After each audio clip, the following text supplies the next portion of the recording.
చూడండి దగ్గర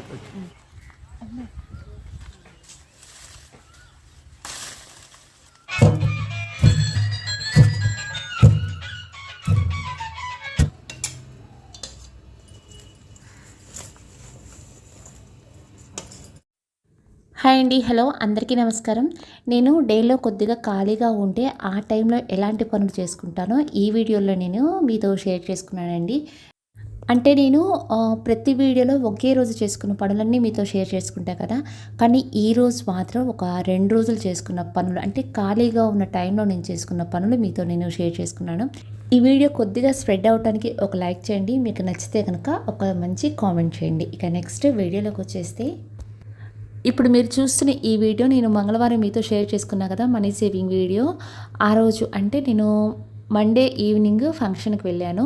అక్కడ అంటే రిటర్న్ వచ్చేప్పటికి కూడా 5 అయిపోయింది. ట్యూస్డే వీడియో పోస్ట్ చేయాలి అంటే వీడియో లేదు, ప్లస్ ఇంట్లో కూడా పనేమీ లేదు. ఇక అందుకని ట్యూస్డే వీడియో కోసం ఇలా వీడియో తీయటం అనేది కనుక స్టార్ట్ చేశాను. ఎప్పుడన్నా సరే నేను ఫంక్షన్స్కి వెళ్ళినప్పుడు కొద్దిగా రెడీ అయ్యి వెళ్తాం కదా, టైం ఉంటే కనుక, అంటే ఫంక్షన్స్కి వెళ్ళేటప్పుడు టైం అన్నా వచ్చాక టైం ఉన్నా సరే శారీస్ మీద ఇలా బయట వీడియోస్ మాత్రం కంపల్సరీగా తీసుకుంటాను. అంటే ఇలాంటి మనీ సేవింగ్స్ వీడియో కానీ, మీతో మాట్లాడాలన్నా, లేదా గోల్డ్ సేవింగ్స్ వీడియోస్ చేయాలన్నా, వేటికైనా సరే ఇవి యూజ్ అవుతాయి అని చెప్పేసి ఇలా నేను వీడియోస్ తీసుకుంటాను.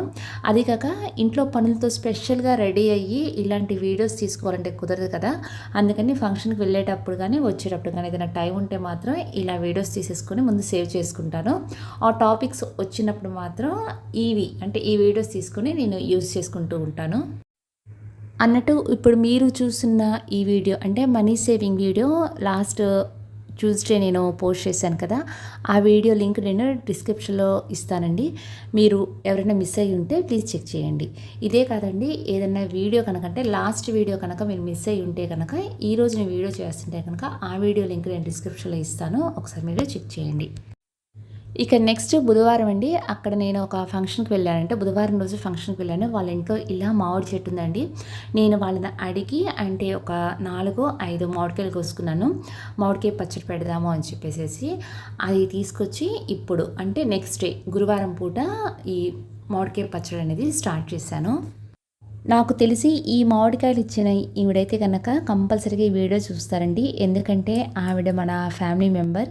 మీకు విషయం తెలుసా, మిమ్మల్ని నేను పరిచయం చేసుకున్నా, నేను మీకు పరిచయమైనా దానికి కారణం మాత్రం ఈవిడేనండి. నాకు యూట్యూబ్ స్టార్ట్ చేయాలనే థాట్ మైండ్లో ఉన్నా సరే అది ఎలా స్టార్ట్ చేయాలి, అసలు వీడియోని ఎలా అప్లోడ్ చేయాలి, అసలు నాకు ఏమీ తెలియదండి. అందుకని ఆల్రెడీ అప్పటికి ఒక యూట్యూబ్ ఛానల్ రన్ చేస్తూ ఉన్నారు. కరోనా టైంలో అనుకుంటా.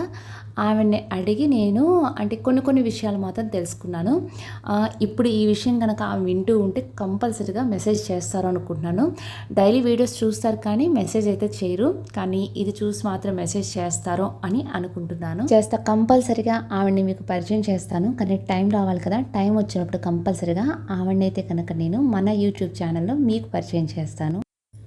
మామిడికాయ పచ్చడి పెట్టాలంటే చాలా పెద్ద ప్రాసెస్ అండి, కానీ వీడియోలో చూపించినట్టుగా కనుక పనులు అయిపోతే మాత్రం ఎంత బాగుంటుందో. నేను యాక్చువల్గా మామిడికాయ పచ్చడి అయితే ఇంతవరకు ఎప్పుడు పెట్టలేదండి, అమ్మ అత్తయ్య గారు వాళ్ళు పెట్టిస్తూ ఉంటారు కదా. కానీ ఈ సంవత్సరం నుంచి మాత్రం నేను వడియాలు, చల్లమిరపకాయలు ఇలా పచ్చళ్ళు పెట్టడం మాత్రం స్టార్ట్ చేశాను కొద్దిగానే. ఆల్రెడీ వాళ్ళైతే కనుక పెట్టిస్తారు. ఈ 1 మంత్కైనా వస్తుందిలే, నాకు కూడా పచ్చడి పెట్టడం నేర్చుకున్నట్టు ఉంటుంది అని చెప్పేసి అమ్మకు ఫోన్ చేసి మరి ఎలా పెట్టాలో అడిగి తెలుసుకున్నాను. అంటే మామిడికాయలని ముందు శుభ్రంగా కడిగేసేసి ఇలా చిన్న ముక్కలుగా కట్ చేసిన తర్వాత ఒక ప్లేట్లో పోసేసి ఒక ½ an hour మాత్రమే ఎండలో పెట్టమన్నారు. ఇలా పెట్టడం వల్ల ఆ మామిడికాయలో కొద్దిగా అంటే పచ్చడి పెట్టిన తర్వాత పులిసి జ్యూస్ వస్తూ ఉంటుంది కదా, అది రాకుండా ఉంటుందంట. అందుకని ఒక ½ an hour ఎండలో పెట్టమన్నారు. ఇలా ప్లేట్లో వేసేసి ఎండలో పెట్టిన తర్వాత ఇప్పుడు అంటే ఆ ముక్కలను తీసుకొచ్చేసి పచ్చడి పెట్టడం అనేది స్టార్ట్ చేశాను. ఇవి ముక్కలు ఎండలో ఎండుతూ ఉంటాయి కదా, ఆ టైంలో కొద్దిగా మెంతులు, ఆవాలు ఫ్రై చేసేసి మిక్సీ పట్టి పౌడర్ని అయితే రెడీ చేసుకున్నాను. దాంతోపాటు వెల్లుల్లిపాయలను కూడా ఒలిచి పెట్టేసుకున్నాను. ఇప్పుడు ఈ ముక్కల్లో కొద్దిగా ఆవపిండి, మెంతిపిండి, సాల్ట్, కారం, వెల్లుల్లిపాయలు వేసేసి అవన్నీ ఈ ముక్కలకు పట్టేటట్టుగా ముందు కలిపేసుకున్నాను. ఇలా కలుపుకున్న తర్వాత దీంట్లో శనగ నూనె మాత్రం వేసుకున్నానండి. కానీ ఇలాంటి పనులు మనకు రాకపోయినా సరే కొద్దిగా వీలు చేసుకొని లేదా పిల్లలు కొద్దిగా పెద్దయిన తర్వాత అయినా సరే అమ్మ వాళ్ళని కానీ పెద్దవాళ్ళని కానీ అడిగి మరీ తెలుసుకోవాలండి.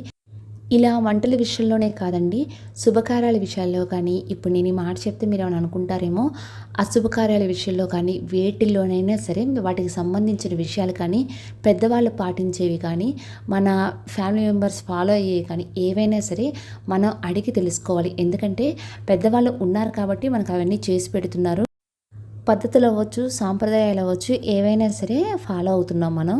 వాళ్ళ నుంచి నేర్చుకొని రేపు మన తర్వాత జనరేషన్కి నేర్పాల్సింది మనమే కాబట్టి ముందు మనం నేర్చుకోవాలండి. అంటే కొన్ని ప్రాంతాలను బట్టి, మనం ఉండే ఏరియాస్ని బట్టి, మన ఫ్యామిలీస్ని బట్టి పద్ధతులు అనేవి మారుతూ ఉంటాయండి. అందుకని మనం మాత్రం మన పెద్దవాళ్ళని అడిగి మాత్రం ఫాలో అవుతూ ఉంటారో మనకు తెలియని విషయాలు మాత్రం తెలుసుకోవాలి. అంటే పిల్లలు పుట్టినప్పుడు కానీ, బారసాలప్పుడు కానీ, అన్నప్రశంసప్పుడు కానీ, లేదా పెళ్ళిళ్ళప్పుడు, సీమంతాలప్పుడు, ఏవైనా సరే పిల్లల మెచ్యూర్ ఫంక్షన్స్ అప్పుడు కానీ, ఓణీల ఫంక్షన్స్ అప్పుడు, ఇంకా తర్వాత ఏవైనా సరే వాటి గురించి మాత్రం మనం అంటే ఏ పద్ధతులు ఫాలో అవుతూ ఉంటారో అప్పుడు ఆ టైంలో ఏమేం చేయాలో అవన్నీ అడిగి మనం తెలుసుకోవాలండి. ఎందుకంటే ఆ టైంలో అలాంటి సిచ్యువేషన్స్ వచ్చినప్పుడు వాళ్ళు పెట్టే పద్ధతులు ఎంతో ఆలోచించి మనకెంతో ఉపయోగపడేటట్టుగా వాళ్ళు చేశారు కాబట్టి అవి అడిగి మనం తెలుసుకోవాలి. రేపు మన ఇంటికి వచ్చే కోడళ్ళకు అవ్వచ్చు, లేదా మనవాళ్ళకు అవ్వచ్చు, మనవరాళ్ళకు అవ్వచ్చు, ఇవన్నీ మనమే చేయాలి కాబట్టి మనం అడిగి కంపల్సరీగా తెలుసుకోవాలి. వాళ్ళకు కూడా తెలియచెప్పాలి.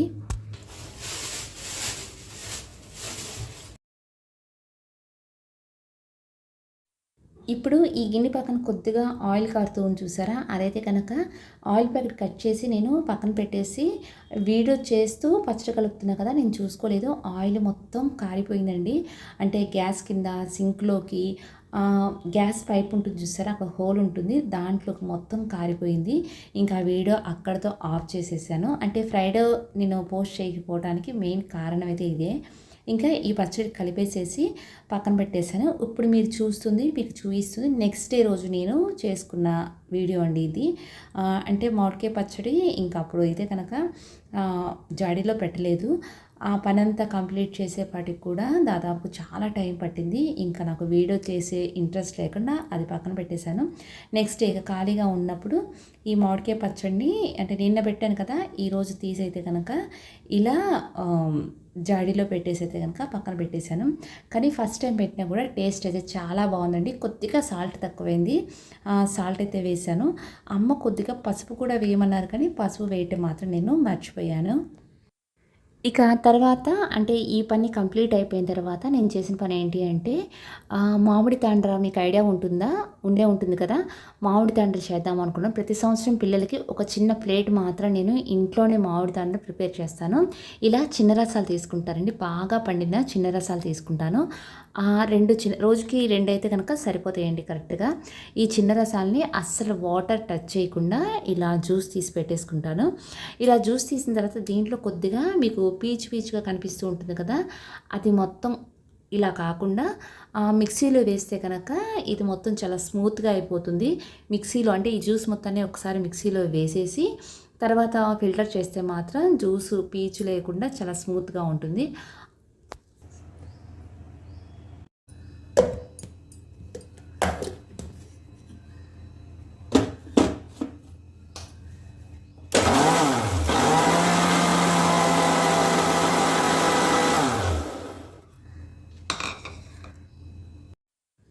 ఇప్పుడు మీరు చూస్తుంది నేను ఆల్రెడీ మిక్సీ వేసేసి ఫిల్టర్ చేసిన జ్యూస్ అండి. చూసారా, ఫస్ట్ జ్యూస్కి ఈ జ్యూస్కి ఎంత తేడా ఉందో. ఇప్పుడు దీన్ని ఒక ప్లేట్లో పల్చగా వేసేసి అంటే ప్లేట్ మొత్తానికి అంటేటట్టుగా ఒక హాఫ్ జ్యూస్ మాత్రం వేసేసి ఎండలో పెట్టేస్తాను. దీంట్లో అయితే కనుక నేను షుగర్ అయితే కలపలేదండి, మామిడికాయలు చాలా తీయగా ఉన్నాయి కాబట్టి షుగర్ అయితే వేయలేదు. షుగర్ వేస్తే ఈ తాండ్ర అనేది కొద్దిగా కలర్ అనేది చేంజ్ అవుతుందండి. షుగర్ వేయకపోతే ఇప్పుడు ప్లేట్లో ఎలా ఉందో అలానే అంటే అలాంటి కలర్తోనే ఉంటుంది. ఇదైతే కనుక విహాస్కి చాలా ఇష్టం అండి. అందుకని తన కోసమే సపరేట్గా ప్రతి సమ్మర్లో నేను ఒక ప్లేట్ మాత్రం చేస్తాను. ఇది ఎలా వచ్చింది అన్నది మీకు నెక్స్ట్ వీడియోస్లో కూడా, అంటే నేను వీడియో చేసినప్పుడల్లా కొద్దిగా రోజు వేస్తూ ఉంటాను కదా, చూపిస్తూ ఉంటాను. ప్రస్తుతానికి మాత్రం ఫస్ట్ ఒక లేయర్ వేసేసి దీనైతే కనుక ఎండలో పెట్టేస్తున్నాను. ఇంకా హాఫ్ జ్యూస్ ఉంది కదా, అది 12 ఆ టైంలో వేస్తాను మళ్ళీ. అంటే ఇది మొత్తం ఎండిపోయిన తర్వాత ఆ జ్యూస్ని ఫ్రిడ్జ్లో పెట్టేసేసి ఈ ప్లేట్ని అయితే కనుక ఎండలో పెట్టేస్తున్నాను. దాదాపుగా ఒక 1.5 అవర్ 2 అవర్స్లో ఇదైతే కనుక బాగా డ్రై అయిపోతుంది. ఇక నెక్స్ట్ ఇందాక తీసిన జ్యూసు కొద్దిగా ప్లేట్లో వేసేసాం కదా, అది మొత్తం డ్రై అయిపోయిన తర్వాత ఇంకో లేయర్గా మళ్ళీ తర్వాత వేసుకోవచ్చు. అంటే రోజుకి 3 లేయర్స్ లేదా 2 లేయర్స్ వేసుకోవచ్చు. దానికోసం ముందుగానే ఇలా జ్యూస్ తీసేసి పెట్టేసుకుంటే వేసుకోవటం ఈజీ అయిపోతుంది. తర్వాత కొద్దిగా చల్లమిరపకాయలు వేద్దాము అని చెప్పేసి వాటిని కూడా చేసేస్తున్నాను. ఈ ప్రాసెస్ నేను మీకు 2 వీడియోస్లో అనుకుంటా చూపించాను కదా, మన ఫ్యామిలీ మెంబర్స్ కూడా ట్రై చేసి మరీ నాకు మెసేజ్ పెట్టారు.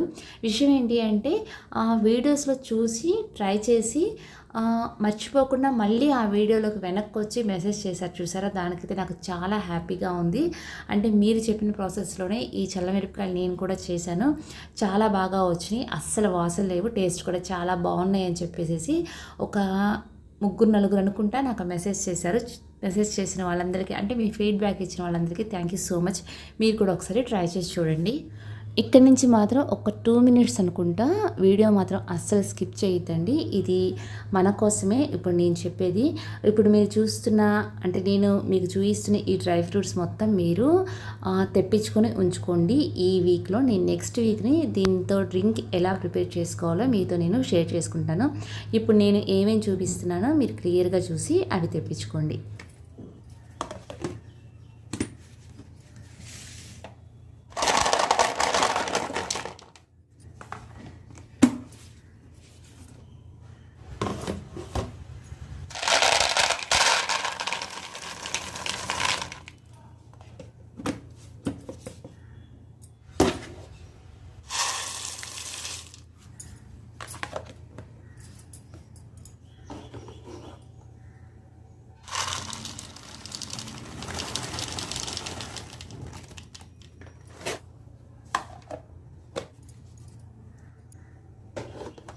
ఇప్పుడు మీకు నేను చూపించిన వాటిలో కొద్దిగా కాస్ట్లీగా ఉన్నాయి ఏంటి అంటే బాదం ఒకటి, అంజీరా, ఈ రెండేనండి.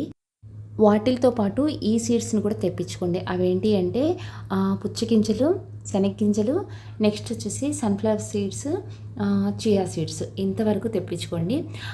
వీటిల్లో బాదం, అంజీరా కాకుండా మిగతావి ఏవన్నా సరే నేను 100 రూపీస్ తెప్పించానండి.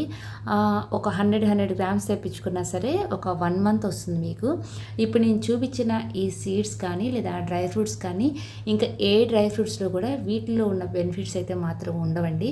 అంటే ఇవి వాడితే మాత్రం సరిపోతాయి. ఒకసారి మీరు గూగుల్ చెక్ చేయండి, వీటికి ఉన్న బెనిఫిట్స్ ఏంటో ఒకసారి తెలుసుకొని ఆ డ్రింక్ నేను నెక్స్ట్ వీడియోలో పోస్ట్ చేస్తాను కదా, తప్పకుండా అందరూ ట్రై చేయండి. నేను ఇంతగా ఎందుకు చెప్తున్నాను అంటే, ఒక్క నిమిషం, మార్నింగ్ నేను తాండ్ర ప్రిపేర్ చేయడానికి మ్యాంగో జ్యూస్ ఈ ప్లేట్లో వేసేసి ఎండలో పెట్టే కదా, బాగా డ్రై అయిపోయింది. చేతితో కనుక టచ్ చేస్తే ఆ జ్యూస్ చేతికి అంటుకోకుండా ఉంటే కనుక ఇంకో లేయర్ వేసేయచ్చు. ఇప్పుడు ఇంకో లేయర్ వేసేసి దాన్ని ఎండలో పెట్టేస్తున్నాను. ఎక్కడి దాకా వచ్చాను, ఈ జ్యూస్ అనేది మా సిస్టరు విస్మై ఫుడ్ ఛానల్ ఉంటుంది కదా, దాంట్లో చూసి ఫాలో అయ్యి చేసుకున్నారంటండి. 40 డేస్ ఈ జ్యూస్ని కంటిన్యూస్గా తాగారు. చాలా బాగుంది, అంటే హెల్త్ పరంగా చాలా బాగుంది. షుగర్ పేషెంట్స్కి కూడా మార్నింగ్ ఈ జ్యూస్ ఇస్తే కనుక వాళ్ళు చాలా హెల్తీగా ఉన్నారు అని చెప్పేసి నాకు అక్క చెప్పి మన ఫ్యామిలీ మెంబర్స్కి చెప్పమన్నారు. ఇంకా నేను కూడా ఈ జ్యూస్ని ట్రై చేస్తున్నా కాబట్టి కంపల్సరీగా ఇప్పుడు నేను చూపించిన సీడ్స్ మాత్రం తెప్పించుకోండి. అంటే నేను ఈ జ్యూస్ని ఒక 10 డేస్ నుంచి తీసుకుంటున్నానండి. మార్నింగ్ డ్రై ఫ్రూట్స్ తిన్నా కదా, వాటిని క్యాన్సిల్ చేసేసి వాటి ప్లేస్లో ఈ జ్యూస్ తీసుకుంటున్నాను. ఇంకా టిఫిన్ ప్లేస్లో అయితే కనుక ఒక ఫ్రూట్ కానీ లేదా ఫ్రూట్ జ్యూస్ కానీ తీసుకుంటున్నాను. ఇంకా టిఫిన్ అయితే తీసుకోవట్లేదండి. కానీ చాలా హెల్తీగా ఉంది, అస్సలు అలసట అనేది లేదండి ఈ సమ్మర్లో ఈ జ్యూస్ తీసుకోవటం వల్ల. ఇక వీడియో అయితే కనుక ఇంతటితో క్లోజ్ చేసేస్తున్నాను. దీని అయితే కనుక ఎండలో పెట్టేస్తున్నాను అన్నట్టు. వీడియో మీకు నచ్చిందా? నచ్చితే కనుక తప్పకుండా ఒక లైక్ చేయండి. ఈ వీడియో ఇంకెవరికైనా హెల్ప్ అవుతుంది అనుకుంటే మాత్రం తప్పకుండా షేర్ చేయండి. మరో మంచి వీడియోతో నెక్స్ట్ ఫ్రైడే కలుద్దాం. అప్పటి వరకు థ్యాంక్ యూ.